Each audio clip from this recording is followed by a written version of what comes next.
We are discussing is one of the options of e-commerce sales, which is drop shipping. Okay. And we will be talking in detail about that in the coming session itself. The objectives of this session is number one, to understand what is drop shipping. Secondly, the right approaches to drop shipping.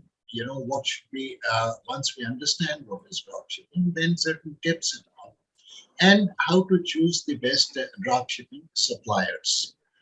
Besides that, if any individual has any experience in drop shipping or on this particular subject, request you to kindly let me know, because then I will invite you to share your experiences also.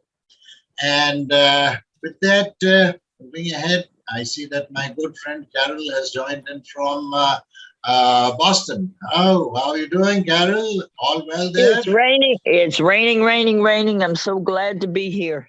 Oh, well, if there was a process, if there was a method in Zoom by which I could fly you to India, I would call you here. No rains here, okay? Don't worry. Yeah. Yes, because I love to wear sandals. Yes. But then, there you're all bundled up. Here it is just the other opposite, t-shirts also. We feel hot in t-shirts, temperature going over 45, somewhere around 80, 90, around what your conversions, Okay, so getting back to drop shipping. Okay, now, first things first as to what is drop shipping. Drop shipping is a type. I mean, these are, I'm trying in this presentation, I will be trying to explain using various sentences and various, explaining them in detail. One of the ways in which we explain drop shipping is that it is a type of retail fulfillment method. Okay. Retail fulfillment method means, a question of supplying units. Retail units means 1 or 2 or 5 a kind of units there for online stores. It is all done online. Online means on the digital platform, and since it has to be done live, these are all internet-ready stores, as we call them. Secondly, the drop shipper as such, they act as a storefront. I mean, we build a website or we build an e-commerce site, and in that site is basically it is a storefront. Okay, a storefront where the customers who visit that site, they can see, the goods that are there, and that is what a drop shipper is also. Besides that, it is also called, okay, in business terms, it is called an arbitrage business. Okay. The explanation of arbitrage business is something which I will be sharing. It is an investment strategy. Okay. This is slightly more on the technical side, but it makes understanding easy, in the sense that it is an investment strategy in which an investor, okay, investor means ourselves, okay, simultaneously, the word is simultaneously, okay, keyword here is simultaneously, buys and sells an asset in different markets to take advantage of price difference and generate a profit there. Okay, so what we are doing as a drop shipper, we are buying from one place, we are selling it at another place at the same time. At the same time. And while doing so, there is a certain amount of profit which we have kept for ourselves. That is what is called as an arbitrage mode or arbitrage model of business. Now, moving ahead, how does it drop shipping work? That was all about drop shipping, but how does it?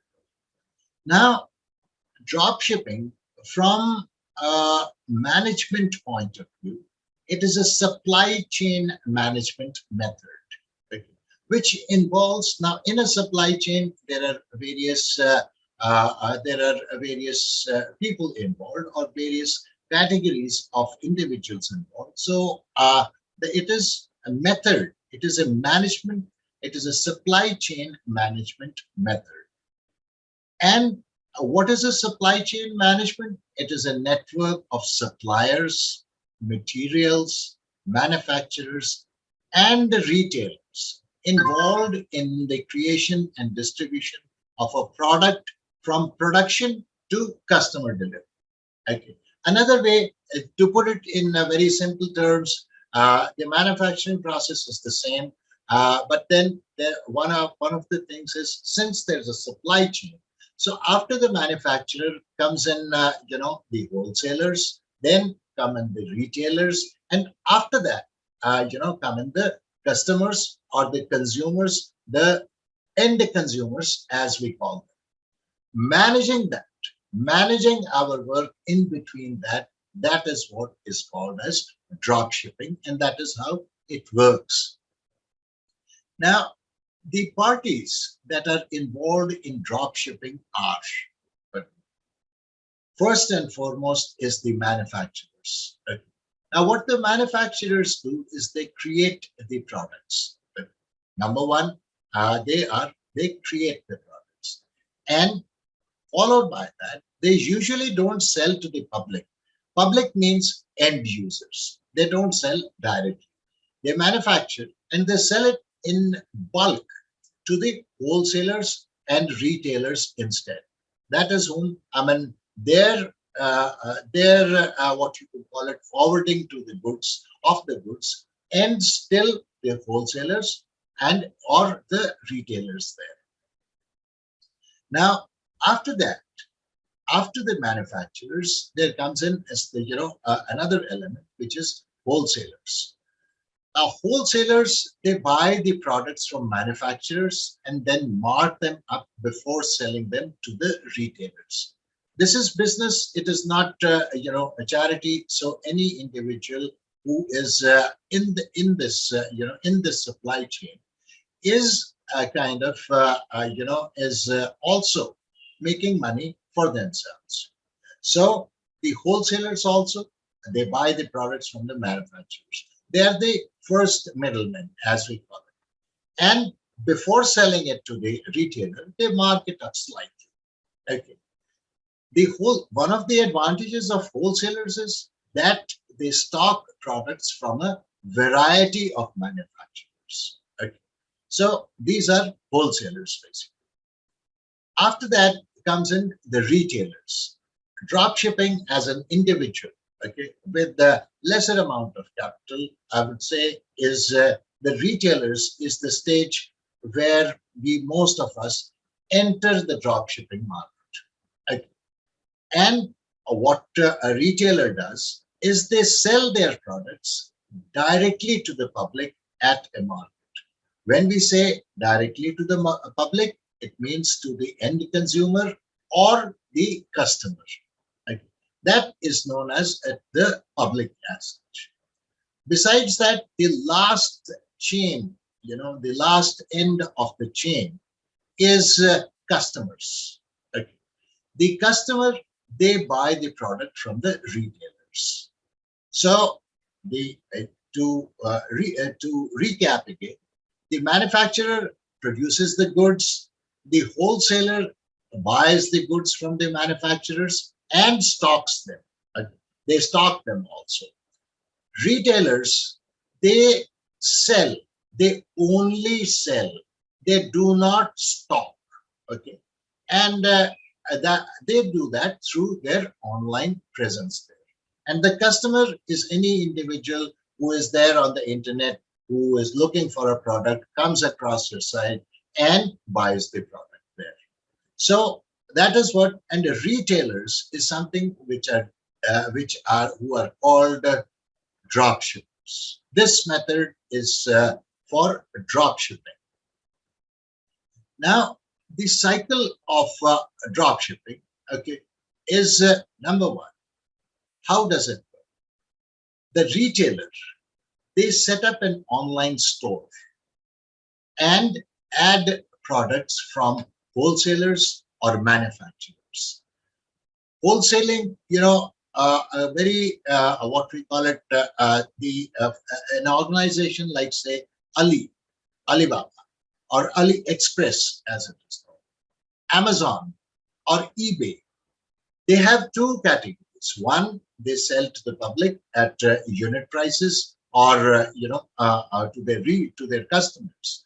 The second is they also look for for individuals who can sell on their behalf. Selling, drop shipping is a method of selling. Okay. So this is slightly different from what we call it from affiliate marketing, or what we did yesterday. The retailers, what they do is when they see these products, they set their own price. Okay.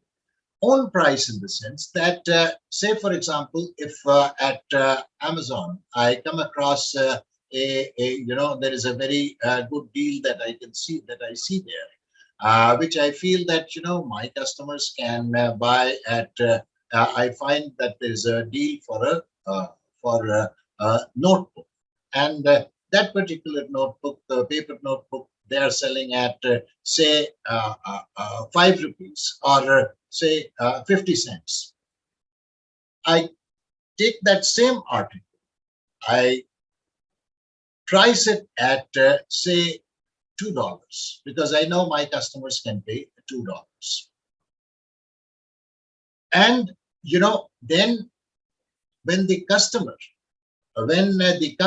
places the order, they place the order at $2 on my site here. Okay. So the price that is set is the retailer's price and not, the price of the manufacturer. The customer buys the product from the online store or from the retailer's store at the price set by the retailer. Right? Here, the manufacturer or the wholesaler, they do not, define the price as such. And after the customer buys the product, simultaneously, the retailer places the same order to the manufacturer or the wholesaler. So at one point, customer is buying. At the second point, retailer is also buying from the wholesaler and selling it to the customer. So this is, what is known as an arbitrage business. We are buying from one place, marking up the price and selling at another place there. The best thing about this business is that first thing, no inventory. Second thing, no shipping. The shipping is entirely done by the wholesaler or the manufacturer. They ship the products to the customer. Right? So the retailer is just a middleman, right? And they act just like a middleman working on a commission. And that sale is also from their website. In affiliate marketing, it was directing the people to buy from the parent company. Here, no, it is within the website of the retailer. The retailer, they earn their profit by keeping a margin on every product. Okay. Like the retailer, since they define the price, they earn a profit from there. And after they have received the money and after the order has been confirmed, and when they pass on the order to the wholesaler or manufacturer, they pay the wholesaler or manufacturer. The retailer, they pay the wholesaler or manufacturer. In a nutshell, this is the flow or the cycle of of the of this particular trend of e-commerce. Okay. Now, going into any business that we go into, we need to understand the pros and cons of a dropship. Okay. Now, some of the pros. First, let's discuss the pros of dropshipping. The pros of dropshipping are, number one, to begin with, low cost of starting and maintaining the business. Okay. Low cost in the sense that all that we need to do is create a website, okay, and outsource, and look for dropshipping companies who offer the dropshipping program and associate ourselves. So nothing much to do, no stock inventory, no staff inventory. It can be started on a one-man army level kind of work. Right? Now, like I said, there is no inventory, first thing. Secondly, there is no brick and mortar store. We don't need to go and find a place there and do any kind of what we call it, real estate hunting and infrastructure hunting. Nothing of that sort. And since none of these are involved, there is no fixed overheads. Fixed overheads pertaining to if we have any kind of a staff, then we pay the staff members. Now, since there is no staff, no fixed overheads. There is no travel, minimal travel. So again, anything that goes into that kind of account, nothing. No rentals there. Okay. So this is why it is also termed as the low cost of starting and maintaining the business. As long as the website is running, as long as we can monitor it, it's great. The business will still continue to run there. Second element that is there is location can be flexible. Okay. Location can be flexible in the sense that if we were working for somebody, or if we had a brick and mortar store, those are fixed. We have a desk. Supposing if I'm working for somebody, I have to go to their office or and work from there. If I have a brick and mortar store, then we have to go to the store, open it, and so on and so forth. The location is fixed. Here, there is no location. It is flexible. Today I'm sitting in India. Tomorrow, if Carol calls me to Boston and I happen to pay her a visit, all that I need to there is an internet-ready location. Okay. So across the globe, wherever you're sitting, whether we are on vacation, whether we are visiting family, whether we are visiting friends, all that we need to do is simply have an internet-ready location, and from there we can access our business as well as work. The third pro is we can offer customers a wider selection of products. Okay. In the sense that since we are just, not just, I'm sorry to use that word, but since we outsource our products from manufacturers, there are plenty of manufacturers, and we can look for the best product and get into an agreement with them and offer it to our customers. So if it's not that it's just a one-off kind of a thing.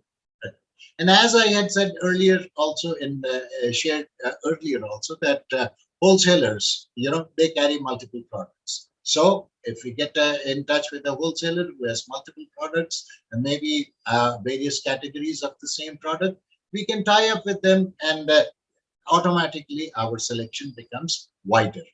When we have a wider range, customers are more attracted to that. And the best thing is we are not carrying any inventory. There is no physical inventory that is being carried. So it helps a lot, when we don't have any inventory. No investments. Okay, all the investment is, the investment that is there is time. Of course, time is precious, no doubt about that. In the sense that we need to create those links and put them up on the website. But besides that, there is no investments in the term of any assets. We are not pledging any money to them. There is no, minimum or maximum or even a security deposit that is there. Right? So, it's a kind of a win-win situation that way. Besides that, one of the biggest hassles in business, any kind of a business which is physical, is inventory management or inventory management, as they call it. Because larger the inventory, if it doesn't sell, it gets stuck. Okay. It gets stuck, and that is the end of the business. Then we got to put up all those discount sales, go in one for one free or three for one free, and do all those kind of things, rack our brains in various directions. Now here there is no inventory management. We don't. This in its own self takes up a lot of time. You know, it takes time to manage that. Number two, it takes space to keep that.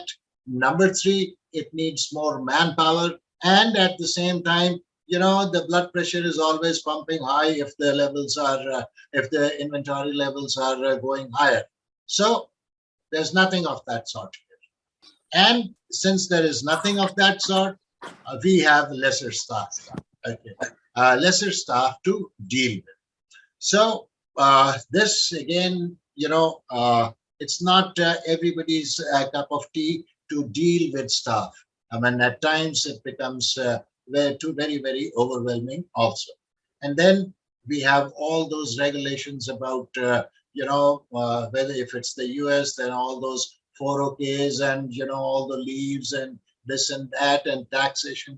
Also in India, the same thing. So now these are some of the, staff in its own self is a great thing.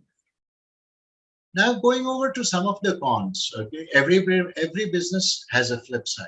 Okay. Some of the flip sides, there are flip sides in this particular business also.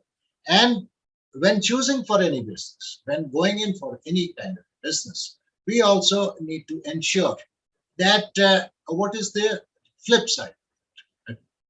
Talking of flip side, first is low profit margins. I mean, there is an old saying there, which is of course true, money begets money. So when the investments are less, I would say lucky are those who can make phenomenal amounts of money, with the nil investment. But in the business world, I mean, that is simply an idea of, which is there. Since there is a low profit margin, not many individuals, prefer to take up this business. Secondly, it is highly competitive. Highly competitive in the sense that, to begin with, any individual wishing to start, any business online. One of the businesses, the base business models is this, dropshipping. Because we are not investing anything. Like I said, all that we are investing is in a website and in the time. And besides that, nothing. So everybody wants to get into that. Profits are low. Second, since there is not much of investment, everybody starts with this business there. One of the challenges that we face in this particular kind of business is that there is no, or rather less control. No is also an appropriate word here. We don't control the supply chain.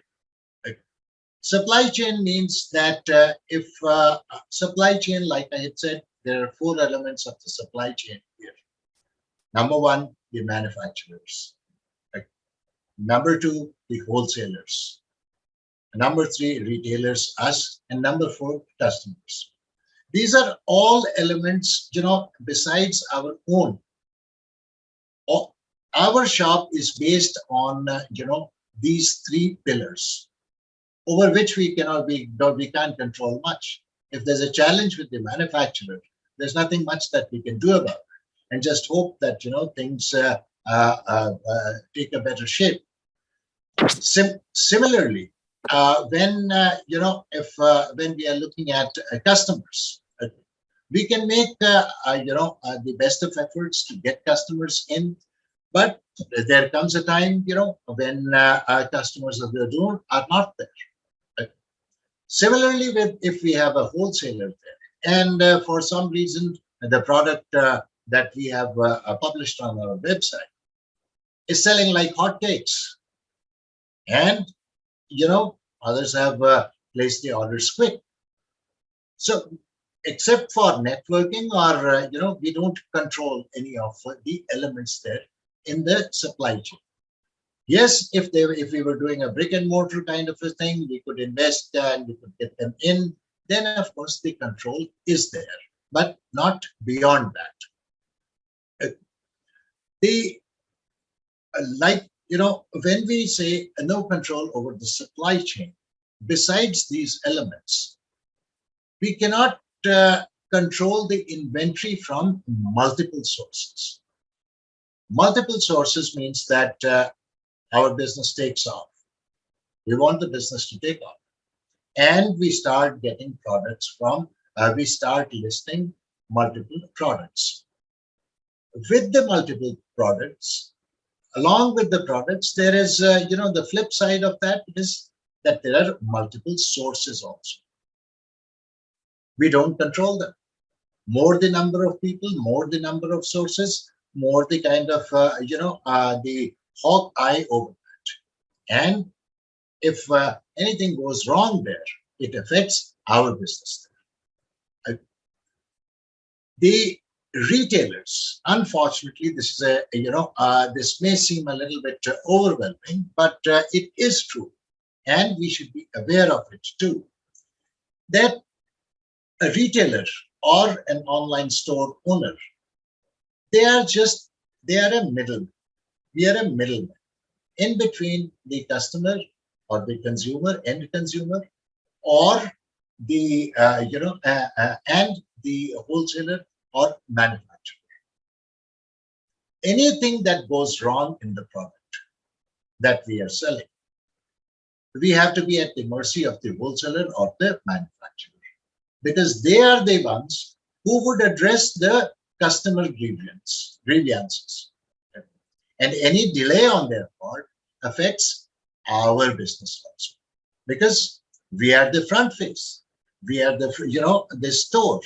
We are the front end for that business, for that particular sale.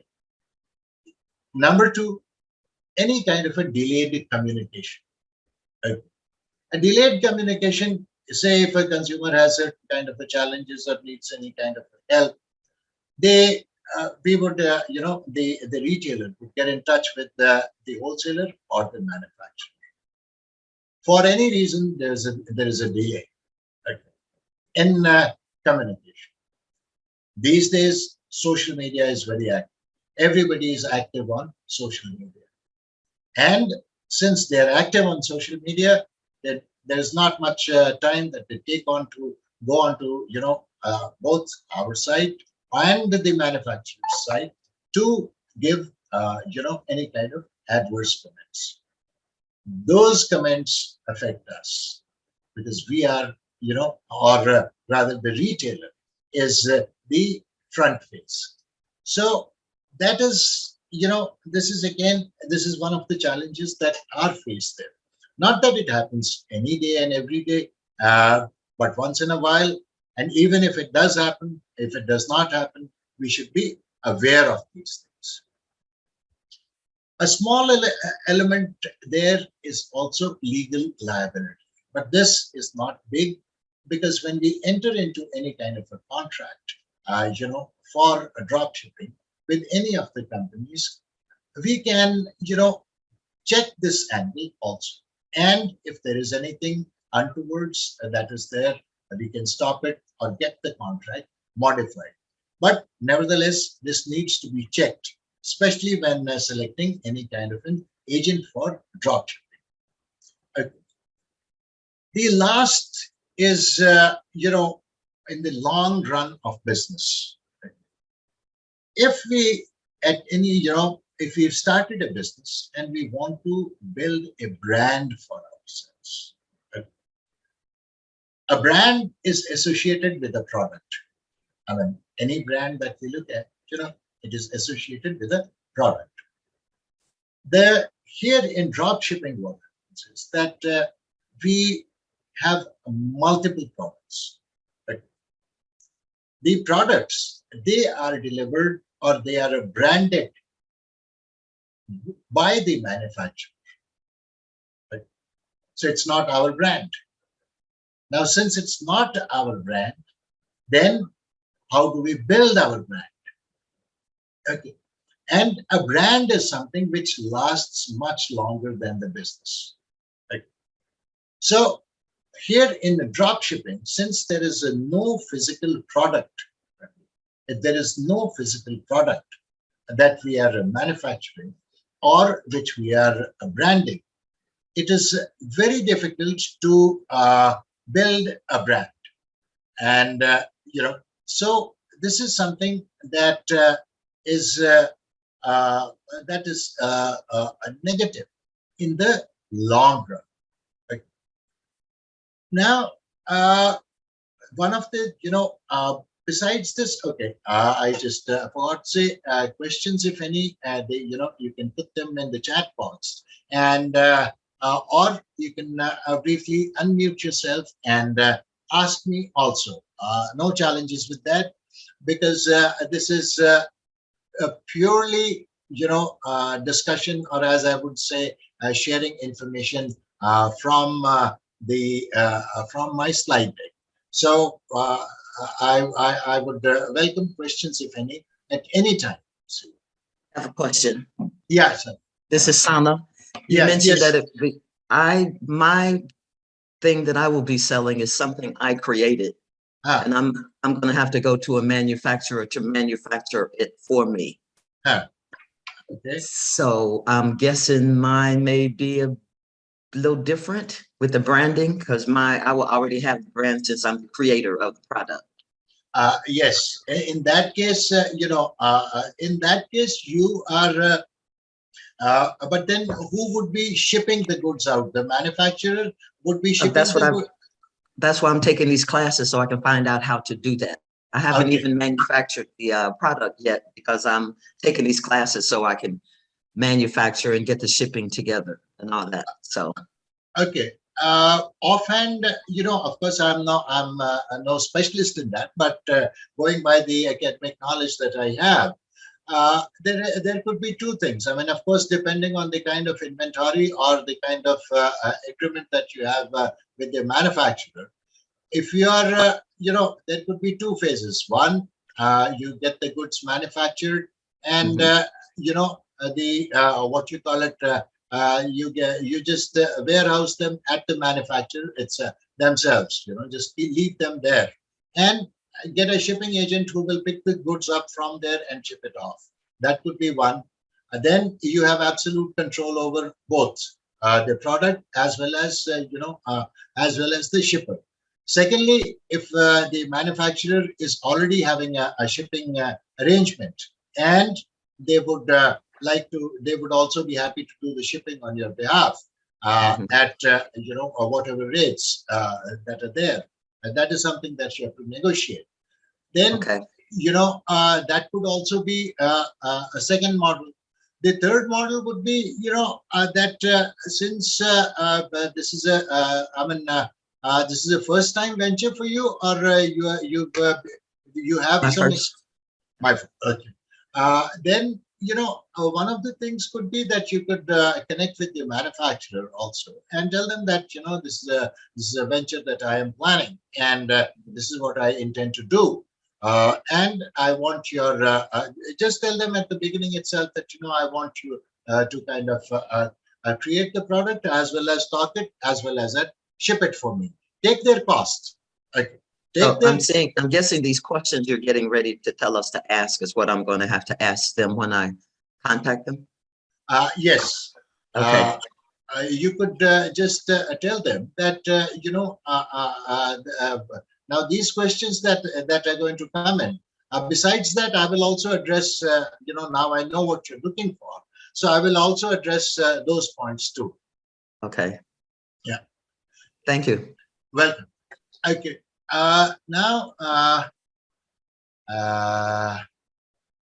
No, Carol, it is not more than a regular business.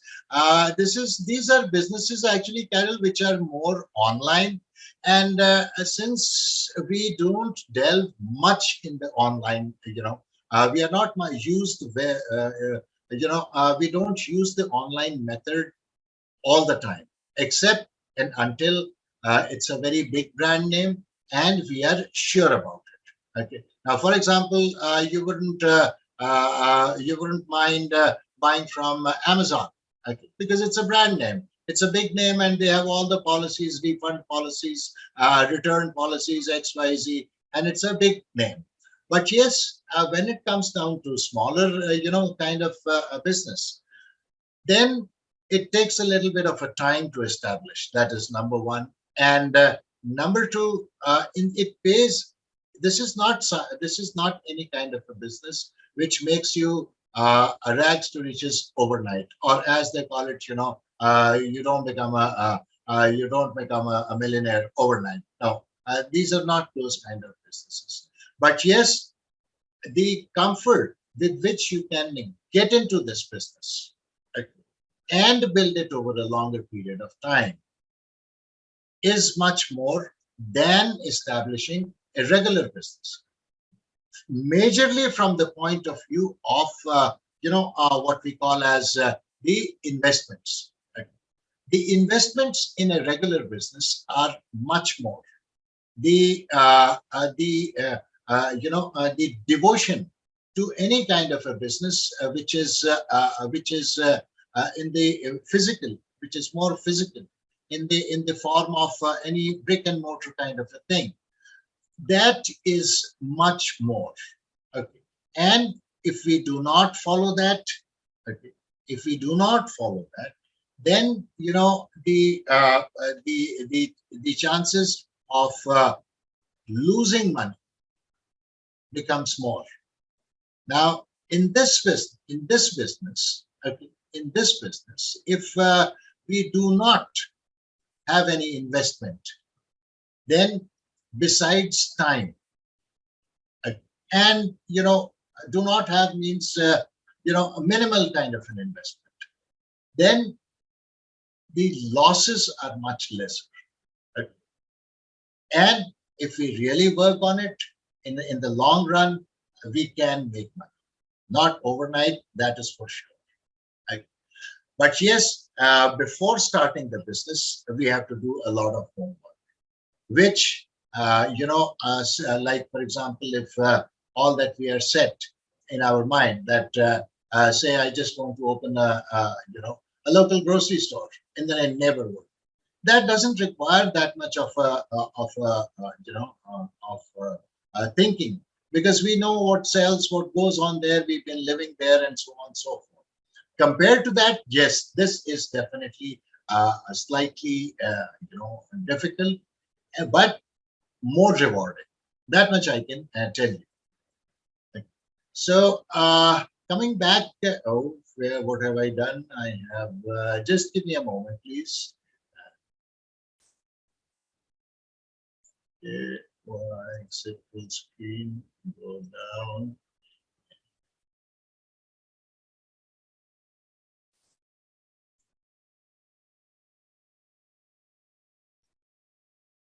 Just give me a moment, please.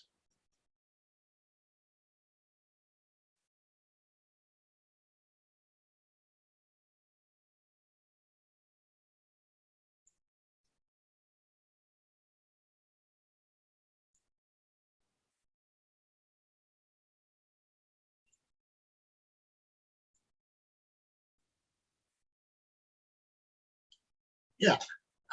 Now, one of the things that we would, if we are looking at, of course, we saw the cons, and now looking over, the questions, okay, to ask any kind of a drop shipping supplier. When we say drop shipping supplier, So can we do share screen? I am I not mean sharing the screen. complete slide. The complete slide. Oh, sorry about that. Sorry. Yeah, that's okay. Okay, just give me a moment. Yeah. Yes. Thanks, Ansruti, for letting me know. Otherwise, I would have just continued. Thanks, Ansruti. Okay. Now, when we say questions to ask a drop shipping supplier could be a wholesaler, who stocks, or a manufacturer who manufactures those goods. Okay. So depending on whomsoever it is, one of the first things is how much do you charge? Okay. Charge means what is the cost of a product. Let's put it this way. What is the cost of the product? Now, the reason why we ask this question is because we also have to make a decent profit. Okay. So if a product is already priced high, okay, then how can we add a decent profit to that? So the first thing, is what we need to know is how much do they charge for what is the price of the product. Okay. Secondly, is there a handling fee? Okay. Because various companies, various manufacturers, they work on various, elements. Their costing is very different. There are various ways in by which they arrive at the final cost. Some companies, what they do is they charge a handling fee. Right? Now, first is the cost of the product. Subsequent to that, there is a handling fee, okay, or a service charge, something like that. So we need to find out that if there is anything kind of that, okay, or in another words, let's put it very simply, are there any hidden charges? Okay, because if there is a hidden charge, it is going to affect us. It is going to affect our profitability, okay, because it may affect profit margin. Because if it is something, I'm not sure about how things work overseas, but here in India, certain tax elements are reimbursed, but not all. Okay? Not all. Certain elements are reimbursed. So if it is a reimbursable thing and there is a government mandate to that, not an issue. But if it is not reimbursed, and we have to cut it away from our profits, then definitely it is eating away into our profit. So we need, this question is also equally important. Okay. Thirdly, how are products shipped? Shipping involves, if we are looking at the process in its own self involves two things. One is the physical packing, of the product. It needs to be, we need to be sure that the product, it is shipped in such a way that it reaches the customer in good shape as it was dispatched. Number one. Number two, it needs to be tracked also. Okay. In the sense that if they have shipped the goods, like we see in any of whether it is a speed post in India or the postal services in the United States or any courier service, transport service, be it by air or by sea or by land, they give a tracking number, and there is a portal on which it can be tracked as to where it has reached. So we need to ask that, since the retailer is just passing the order to them, and the manufacturer or wholesaler is doing the shipping also. So this element also needs to be, addressed by them. And these are some of the questions, very critical questions, okay, that need to be asked. Number 4, the billing process. Okay. The billing, what is the billing process? Billing process is essential because it involves money, like money which we have collected, and at the same time, if it is a straightforward, even if it is a straightforward deal, any kind of a transaction that we do, there might be banking charges attached to that. Might be. I'm not sure. Depending on country to country, account to account, there might be charges attached to that. Ultimately, those charges are also eating out away from our profits, no matter how small. It may be just 2 cents to $100, but even those two spread over an year could be a lot of money there. And besides that, it should be a good fit for the cash flow. Right? We know that on say in India, we have here that seventh, between the 1st to the 7th of every month, there is a payday. We hand out most of the payments here because it's monthly, to the wage, to a normal business. So if during those, and all the bills need to be cleared, supposing our business does not have, they are very adamant of the fact that when our maximum bills are being paid, they also want to be paid at that point. I mean, not necessary. We could ask them to shift, So the billing process and the dates that the bills are raised need to be at a date when the cash flow of our store is good. Right? Now, besides that, of course, there are a host of questions. I can also, elaborate on that, or I would elaborate on that during, in the notes that I will send out today. I will also elaborate on in some of the other things that are there. But now, certain tips, for dropshipping as such. One of the things is that we need to make the online shopping a pleasure. When we say online shopping, or whenever we say, let me put it another way, in simpler terms. Number one, since this is a website that people will be seeing, it has to be pleasing. It has to be aesthetically pleasing. Number one. Not going into building website details, but just from the other thing, content needs to be good. Number 3, the most important thing, one of the important elements there is that it has to be user-friendly, seamlessly user-friendly. Seamlessly user-friendly means that when they click from here, say if there are multiple links, then when an individual or when the customer goes to another link, it should be correlated. It's not that the customer is trying to buy a notebook and he is being sent to a page where there are 30 other products. That doesn't work. Okay? Because like I have shared even in my previous sessions, it's very difficult to hold the customers onto your website. Okay. So make it, user-friendly, seamless. Okay. And I mean, one of the things that if there's a straightforward transaction kind of a thing, that, well, this is the thing, this is what they want, this is, they've paid for it, and then they're away from the website.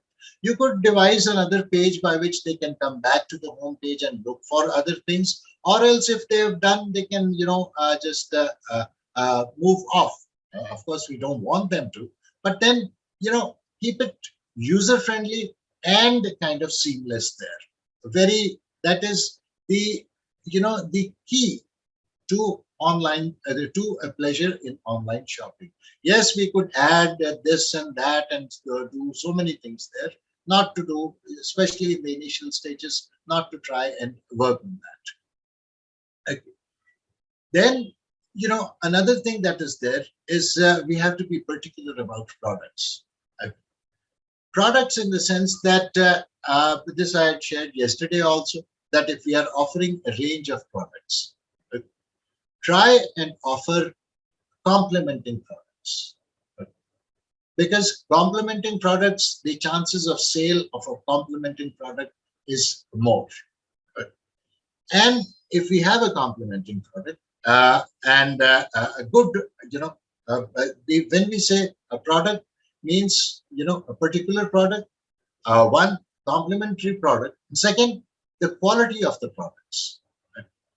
If the quality of a product is not good, it brings about a very bad reputation. And unfortunately, one of the banes of social media is that people go to extreme lengths. So it's very good to be particular about products there. Okay. The third, and of course, another element is quality. Quality needs to be good, because the flip side of having bad quality products is we risk losing the confidence of customers. Okay. And let me tell you one of the things about, especially about online sales or online presence, is word of mouth. If you see any of these websites which sell products, they will always ask you that, can you leave us a review for review about the product, or how did you like our services and this and that. Even if you will visit any brick and mortar store also, they also tell you that, please, they also request you, could you please give us a review and this and that, because word of mouth, or, in the physical market, it's word of mouth. But on the, on the internet, it is about reviews. And if the quality is not good, unfortunately, if somebody is given a bad review, then, anyone else also wishing to come to our store will, have second thoughts about that. Then, not to look at it from that we will start making money overnight. It takes time. Rome was not built in a day. We need to give it some time. And, of course, even the best of strategies we adopt for a business, still some strategies work, some do not. What does not work, we will move away from that and then come to that level. But then we need that time. It's not that, everything should be perfect at the first stage itself. So when we build it, when we build a business which is based on trust, another way of enhancing this is to boost online credibility. What I was sharing earlier, ask for reviews. Any consumer, any customer happy with your service, or likes your service, or even a third party, there are if somebody is taking that for a gift also, has gifted it to any individual, just ask them to just write a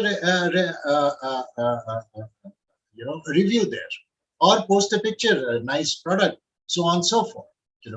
So this was about that. Okay.